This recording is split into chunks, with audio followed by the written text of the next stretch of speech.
Happening today, it's the biggest primary day so far this year, and the stakes are very high for Democrats and Republicans. Voters in Oregon, Idaho, Kentucky, North Carolina, and Pennsylvania casting their ballots and choosing who goes on to the general election in November. The Republican races are also another major test of former President Trump's influence. He's endorsed several candidates across the country, including Dr. Mehmet Oz, who is running in Pennsylvania's GOP Senate primary against Dave McCormick and Kathy Barnett. Now, on the other side of the aisle, Lieutenant Governor John Fetterman vying for the state's Democratic nomination while recovering from a stroke. He's still in the hospital, but he says his campaign has not slowed down. He's running against Conor Lamb and Malcolm Kenyatta.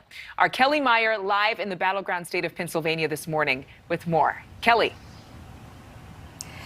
Good morning, Adrienne. Well, we are about an hour or so into voting here. They opened at 7 a.m. Eastern here in Pennsylvania. We've seen about 40 people or so come in and out, but they are expecting a high turnout due to the large number of registered voters in this area. We're about an hour outside of Philadelphia, and it's a wide array of voters, Democrat and Republican. This used to be a strong Republican area, and the mixed bag is what we're seeing as we cross the state on the campaign trail.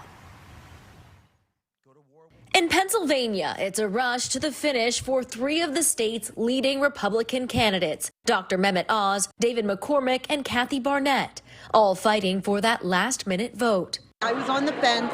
I like Kathy Barnett. I've liked her throughout the whole process, but now I'm feeling like Oz might be the stronger candidate because we need to win the seat in November. Oz fighting to hold on to that top spot on primary day as the press fights for a word with the current frontrunner.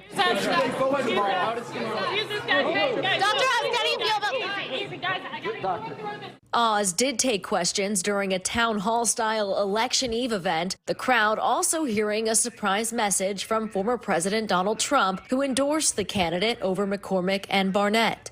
And here he is. All right, so he's about to introduce. Oh. They're about to introduce. So. Well, he's about to get. Just wait till we. And thank you very much for listening and being with us as we have. Today, McCormick brushed off Trump's opposition, telling NewsNation it's about who can get the job done. In the end, Pennsylvania voters are zeroed in on three questions: who shares my conservative values, who can win the general election, and who can actually get there on day one and make a big difference because the country's sliding away from us here. A wild card in the race, Kathy Barnett seeing a surge in the polls. Her past controversial comments worrying some Republicans, fearing if she wins the primary, it could deliver a win to Democrats in November. It's John and Giselle. As you can see, we hit a little bump on the campaign trail. For Democrats, John Fetterman is still in the lead after suffering a stroke over the weekend, sidelining him for tonight's election night party.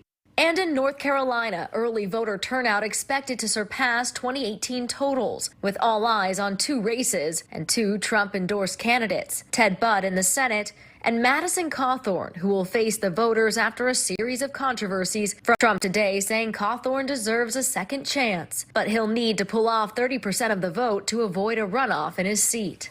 Budd running for the seat Trump's daughter-in-law almost went for, and he's leading over both the former governor and former congressman who are also vying for the seat.